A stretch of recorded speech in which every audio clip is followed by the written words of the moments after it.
My wedding day was supposed to be the happiest day of my life, and for a few hours, it truly was.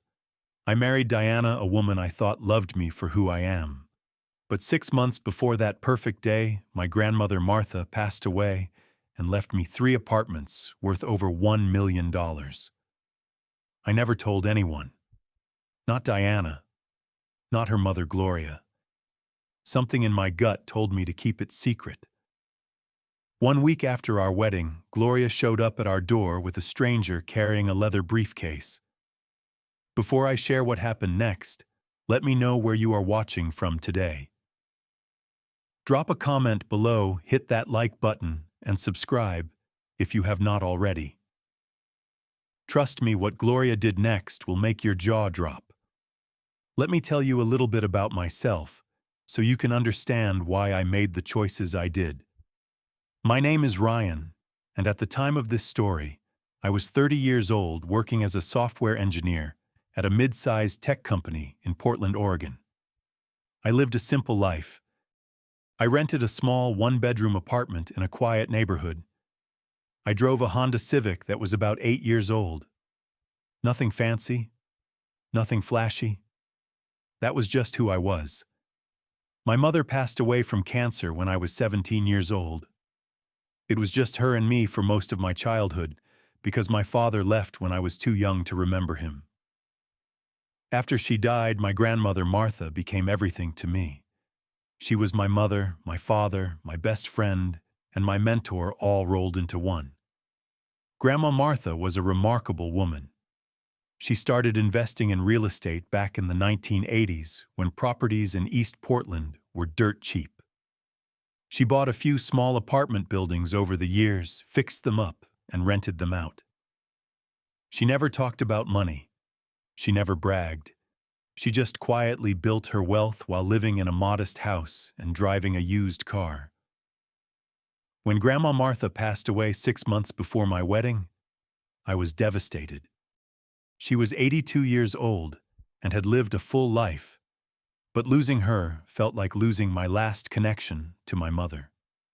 At the reading of her will, I learned that she had left me 3 apartment units in a developing area of East Portland. The lawyer told me the total value was approximately $1,200,000. I could not believe it. I had no idea she had accumulated so much. The lawyer handed me a letter Grandma Martha had written before she died. In it, she told me how proud she was of me. She said she had watched me grow into a good man, a man who valued hard work over shortcuts, character over appearances. And then she wrote something that would stay with me forever. She said, "Be careful with those who love money more than they love you." At the time, I thought it was just general wisdom from a woman who had seen a lot in her life. I did not realize she was giving me a warning that would save me from disaster. I hired a professional property management company to handle the apartments. The rental income went into a separate bank account that I rarely touched. I did not change my lifestyle. I did not buy a new car or move into a bigger place. I just kept living the way I always had. Simple, modest, under the radar. About 4 months before Grandma Martha passed away, I met Diana at a party hosted by a mutual friend. She worked in marketing at a small agency downtown. She was beautiful with long brown hair and a warm smile that made me feel comfortable right away. We started dating and things moved quickly. She was funny, attentive, and seemed genuinely interested in my life. I thought I had found the one. Diana introduced me to her mother Gloria about 2 months into our relationship. Gloria was 54 years old, divorced, and lived alone in a small apartment on the other side of town. Diana told me that her father had abandoned them when she was 12, leaving Gloria to raise her as a single mother.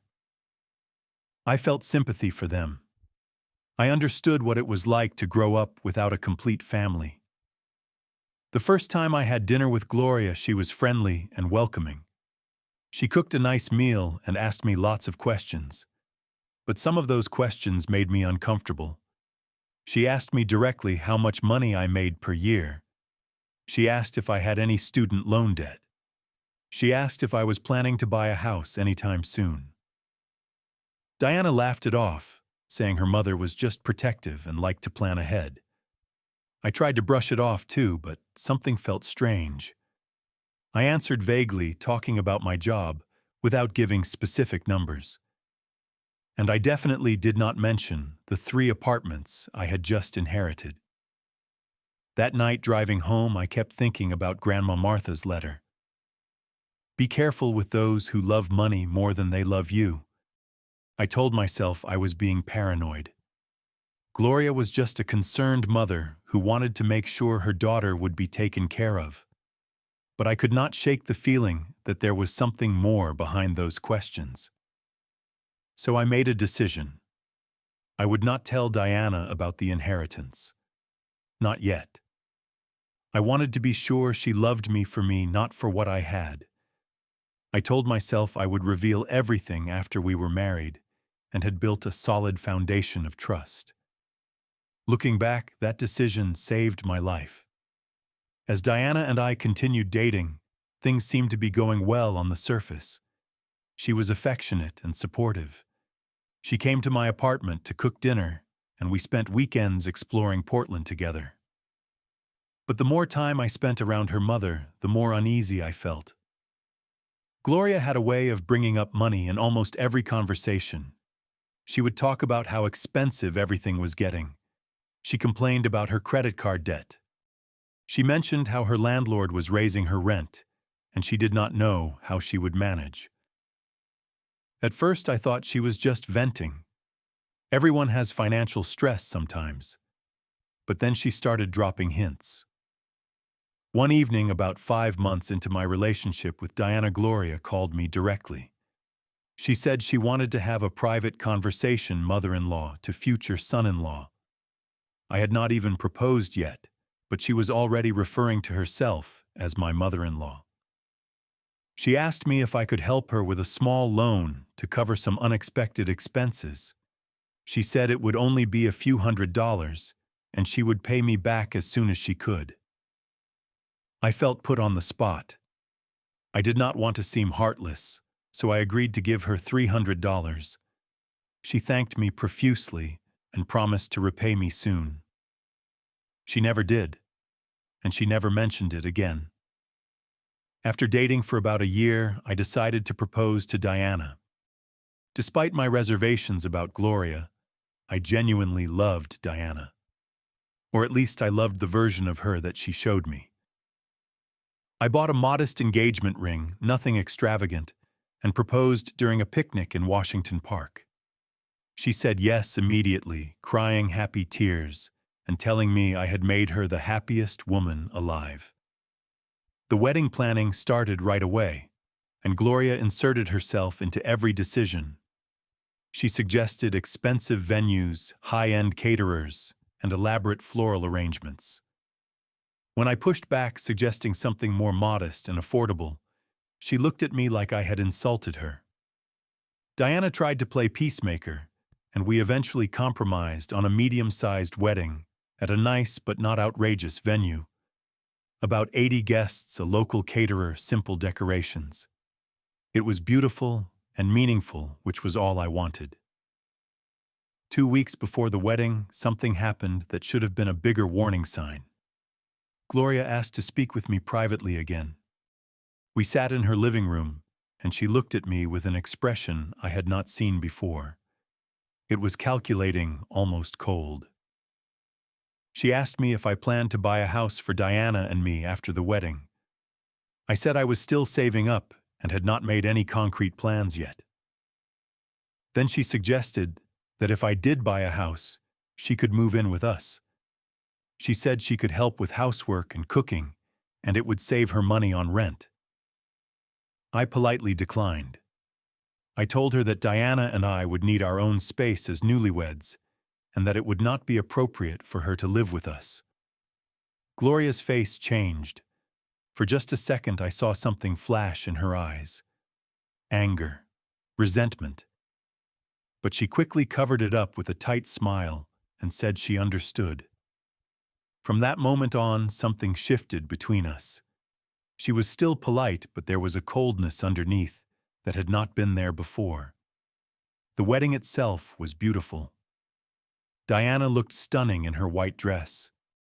We exchanged vows in front of our friends and family. I felt hopeful and happy, believing that whatever issues existed with Gloria, they were manageable. We were starting our lives together, and I was ready to be a good husband. During the reception, Gloria gave a toast. She talked about how much she loved Diana and how she had sacrificed everything as a single mother to give her daughter a good life. Then she looked at me and said she hoped I would take care of Diana in the way she deserved.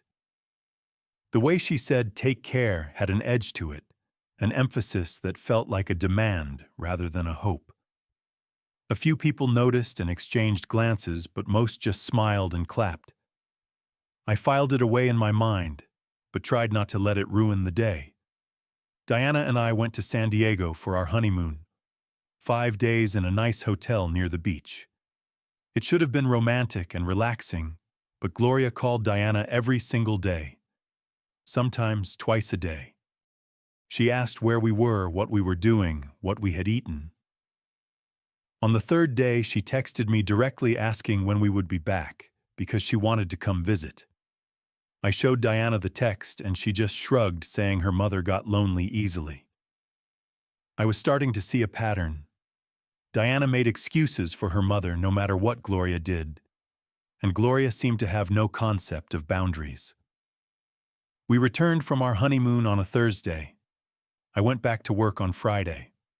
And on Saturday afternoon, exactly 1 week after our wedding, everything fell apart.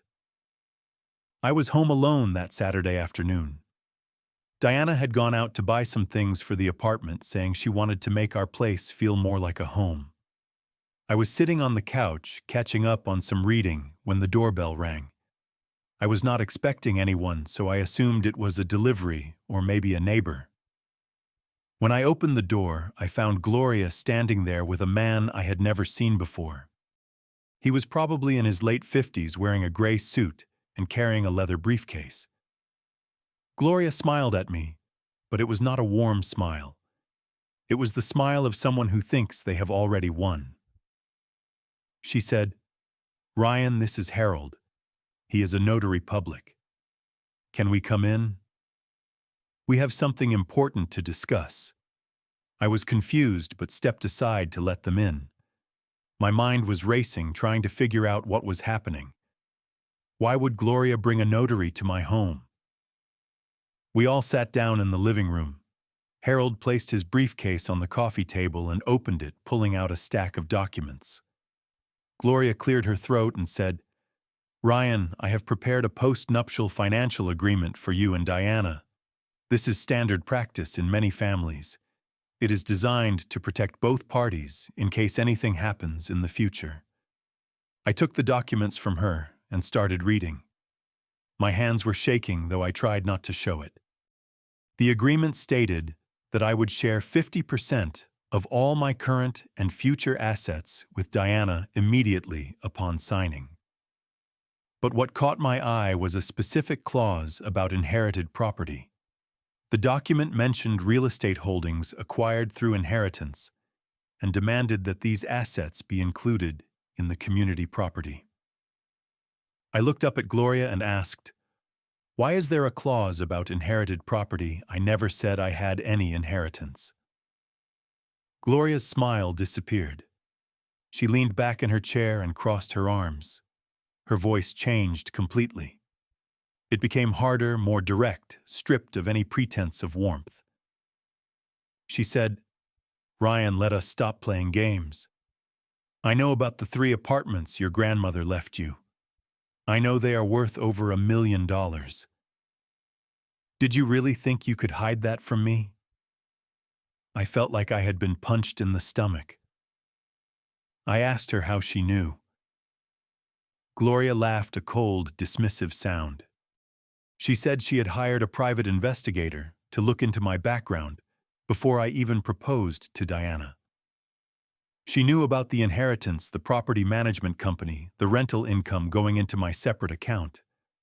She knew everything. She said I needed to make sure my daughter was marrying someone worthwhile. And when I found out about your little secret, I knew we had hit the jackpot. But you kept it hidden even from Diana. That was not very nice of you, Ryan. You made this more difficult than it needed to be. I sat there in silence, processing what I was hearing. This woman had investigated me. She had known about my inheritance for months, and she had still pushed Diana to marry me, not because she thought I was a good man, but because she saw me as a source of money. I asked her if Diana knew about this. Before Gloria could answer, the front door opened. Diana walked in carrying shopping bags. She saw her mother and Harold sitting in the living room and did not look surprised at all. She put the bags down and sat next to her mother, looking at me with an expression I had never seen before. Her eyes were cold, calculating, just like her mother's. Diana said, "Yes, Ryan. I know. Mom showed me the investigator's report 2 months ago. I know about the apartments. I know you have been hiding over $1 million from me, your own wife. How could you do that?" I could not believe what I was hearing. I asked her if that was why she married me.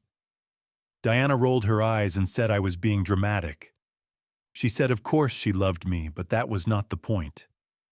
The point was that I had hidden something huge from her, and now I needed to make it right. All I had to do was sign the agreement, and we could move forward as a family. Gloria added that if I refused to sign, she would advise Diana to file for divorce immediately. She said California was a community property state, and Diana would still be entitled to half of everything I earned during the marriage. But more importantly, Gloria said the legal battle would be expensive and embarrassing. She suggested I just sign and save everyone the trouble. I looked at the two of them. The woman I had married 1 week ago, the mother I had tried so hard to accept, and I realized that everything had been a lie. The love, the affection, the promises, all of it was designed to get to my grandmother's money. But here is the thing about being backed into a corner. Sometimes it forces you to find strength you did not know you had. I put the documents down on the coffee table. I took a deep breath, and then I smiled. I said, "Gloria, I think you made a mistake." She frowned and asked what I meant. I pulled out my phone and called my lawyer right in front of them. When he answered, I explained the situation briefly and asked him to confirm what I already knew. He did. And when I hung up, I looked at Gloria and Diana with a sense of calm I had not felt in weeks. I told them that the 3 apartments were my separate property. I inherited them before the marriage. Under Oregon law, inherited assets remain separate property unless they are commingled with marital assets. I never added Diana's name to the deeds.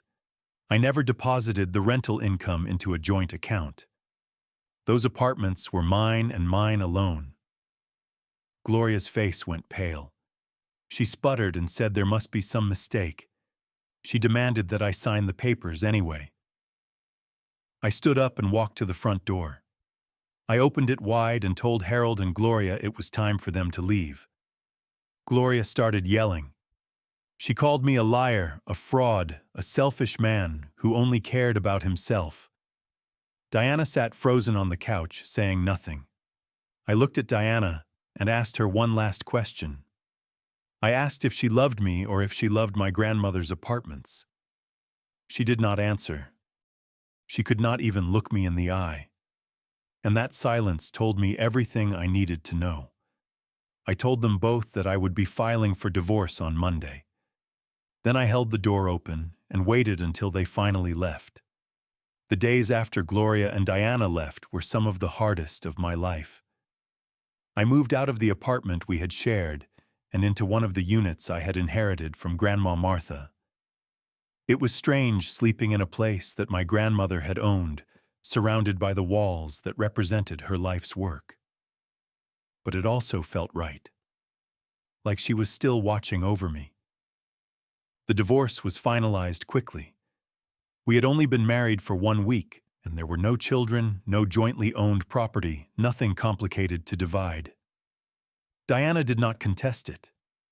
I think she realized that her mother's plan had failed completely, and there was no point in dragging things out.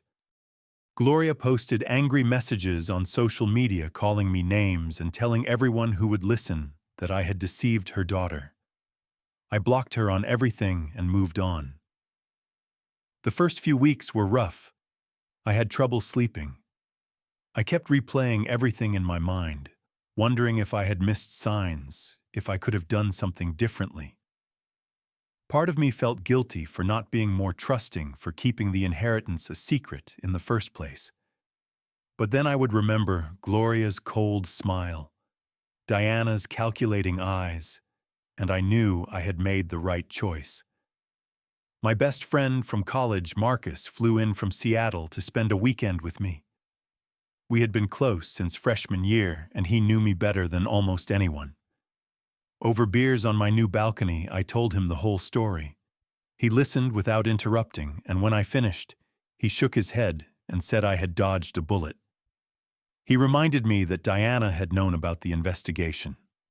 She had known her mother was plotting to take my money, and she had married me anyway, playing along with the whole scheme. That was not the action of someone who loved me. That was the action of someone who saw me as a target. Marcus was right. It hurt to accept, but it was the truth. The woman I thought I loved had never really existed. She was a character Diana played to get what she and her mother wanted. In the months that followed, I focused on rebuilding my life. I started going to the gym regularly, something I had neglected during my relationship with Diana. I joined a running group that met on Saturday mornings in a park near my apartment. I made new friends, people who knew nothing about my past or my inheritance. They liked me for who I was, not for what I had. I threw myself into my work, taking on new projects, and eventually getting promoted to a senior engineer position. The rental income from the apartments continued to accumulate in my separate account, and I started learning more about real estate investment, just like Grandma Martha had done. I wanted to honor her legacy, to be as wise and careful with money as she had been. About 6 months after the divorce, I woke up one morning and realized something had changed. The anger was gone. The hurt was fading. I felt lighter, freer than I had in a long time. I understood that what happened with Diana and Gloria was not a tragedy. It was a lesson. A painful one, but a valuable one. Grandma Martha had tried to warn me in her letter. Be careful with those who love money more than they love you. I had listened to that warning, even if I did not fully understand it at the time. My instinct to keep the inheritance secret had protected me from losing everything to people who saw me as nothing more than a bank account. I learned that trust has to be earned, not given freely. I learned that some people are very good at pretending to be something they are not. And I learned that it is okay to protect yourself even from people who claim to love you. That is not being paranoid or cold. That is being wise. 1 year after the divorce, I did something that would have made Grandma Martha proud. I established a scholarship fund in her name for students who were the first in their families to attend college. I used some of the rental income to fund it. Every year, 2 students receive money to help pay for their education. It felt like the right way to honor her memory and to put the money towards something meaningful. As I write this, I am still single. I am not in a rush to find someone new. When the right person comes along, I will know. And this time I will be more careful. Not paranoid, but careful. There is a difference. If you are watching this, and you have ever felt pressured to share more than you were comfortable with, or if someone made you feel guilty for protecting yourself, I want you to know that your instincts matter. Listen to that voice inside you that says something is not right. It might just save you from a world of pain. So let me ask you this. If you were in my situation, would you have told Diana about the inheritance before the wedding? Do you think I was wrong to keep it secret? I genuinely want to know what you think. Drop your answer in the comments below. While you are there, hit that like button if this story resonated with you. Subscribe if you want to hear more stories like this one. And share this video with someone who might need to hear it today. Thank you for watching. Thank you for listening. I hope my story helps someone out there trust their instincts and protect their heart. Take care of yourselves, and remember the people who truly love you will never make you feel like your worth is measured in dollars.